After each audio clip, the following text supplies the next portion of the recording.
On May 23rd, when the first ICE detainee was reported to have a positive COVID-19 test result in the Aurora facility, one group decided that now, more than ever, this was a matter of life or death. Introduction to the Abolish ICE movement. Abolish ICE, a familiar agenda with a new name. Abolish ICE shares a lot of similarities to the sanctuary movement of the 1980s.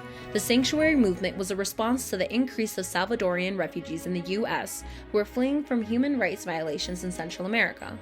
Rather than providing the aforementioned refugees with a safe haven, the Immigration and Naturalization Service, INS, was created. The U.S. detained and deported as many new refugees as they could without a fair trial. The response: churches and other civic organizations created their own sanctuaries and an alternative narrative in American politics. Food, shelter, legal assistance, and protection were provided to the refugees of the 1980s, and thus the sanctuary movement arose, a direct response to the violation of legal justice and protection of those in need. Liberalism, legalism, and the maintenance of the status quo were threatened. Today, Abolish ICE is no different. We rely on the generosity of citizens, strangers, to protect some of our more vulnerable and neglected people in the U.S., those of us who are not American. Past neglect, cashing in on cruelty, stories of death, abuse, and neglect at the GEO Immigration Detention Facility in Aurora by the American Civil Liberties Union, also known as the ACLU. 31 immigrants, including 7 children, have died at the hands of immigration custody. One of those immigrants includes Kamyar Samimi, a 64-year-old Thornton, Colorado resident. The GEO Group, Inc. runs the Aurora Contract Detention Facility. The ACLU has confirmed that detainees are being held with insufficient access to medical care, adequate nutrition, legal resources, and even states basic human decency. The ACLU claims that Mr. Samimi's death is a reflection of the conditions of the ACDF, as he died 2 weeks after being put into its custody. Intersectionality. Abolish ICE and Black Lives Matter. In the wake of the murder of George Floyd, some of Abolish ICE's supporters were those from the Black Lives Matter movement. Lambert specifically recalls BLM activists showing their support on more than one occasion, once even showing up with over 280 cars to circle the Aurora detention facility as an act of resistance. Lambert states that the intersectional love and support felt is revolutionary and emphasizes the importance of surrounding yourself with people who, quote, make visionary moves and figure out what could be the alternative to policing. Lambert sees many overlaps between the movements and reminds us that our conversation should not be why we think there should be no cops, rather, what does the abolishment of policing look like? The gross militarization of our bureaucratic organizations and the dehumanization and degradation of Black and immigrant lives is a life or death situation. The COVID-19 outbreak was the last straw, and activists like Lambert were not staying silent. As McKenna Lambert says, immigration detention should not be a death sentence. However, COVID-19 and the risk of this deadly virus spreading amongst wrongly detained peoples furthered the movement in its importance. This movement's objective is to save lives. Not only do detained peoples have improper or a total lack of access to personal protective equipment, such as masks, but they are unable to properly social distance in these brutal, restrictive spaces. Regardless of one's stance on immigration, it is unlawful to allow a life-threatening virus to harm already vulnerable people. ICE has additionally deported detained peoples with the prospect of them spreading coronavirus through their initial country or putting them at further risk of harm during this pandemic.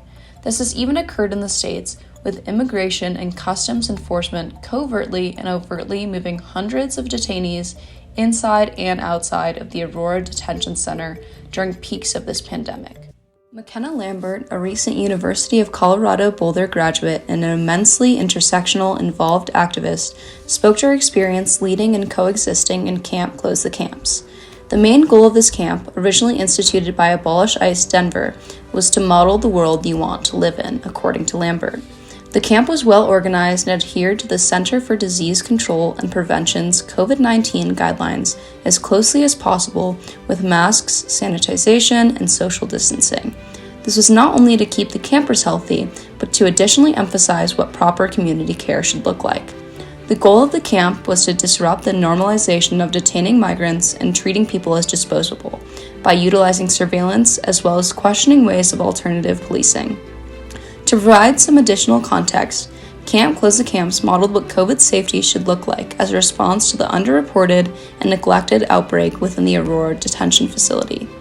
Not only did campers social distance, but there is the mass distribution of personal protective equipment, disinfection protocols, daily temperature checks, and even check-ins for their members.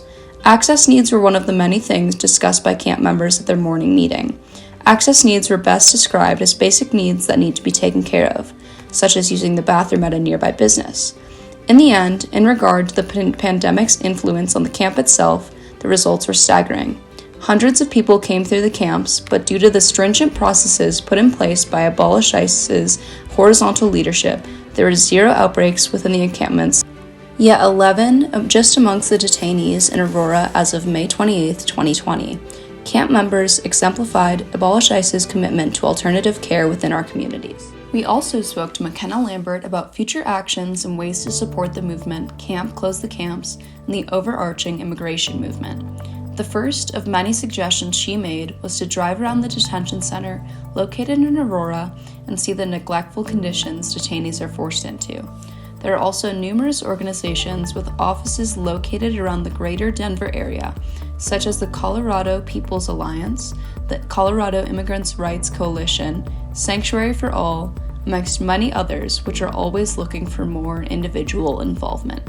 Another simple way to support migrants at an incredibly vulnerable time is to purchase a solidarity meal, supported by Sanctuary for All, which are home-cooked meals prepared by families that are local to their home countries.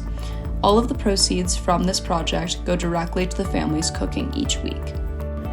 The Abolish ICE encampments that resulted from the first COVID-19 outbreak at the Aurora detention facility serve as a reminder that our government must be held accountable. Just like the sanctuary movement of the 1980s, basic needs should not be a privilege. If a community-driven coalition is able to take care of and procure the safety of its members through proper medical attention, precautions, and civility, so can the government. That is Abolish ICE. It is possible to adhere to the CDC's recommendations in even the most difficult circumstances. It is possible to check on the detainees for overall health and safety from human rights abuse. It is possible to maintain order without the use of militarized detention. Abolish ICE's 80-day encampment is proof of that. We thank McKenna Lambert for her work within our community and the time and knowledge she has agreed to share with us.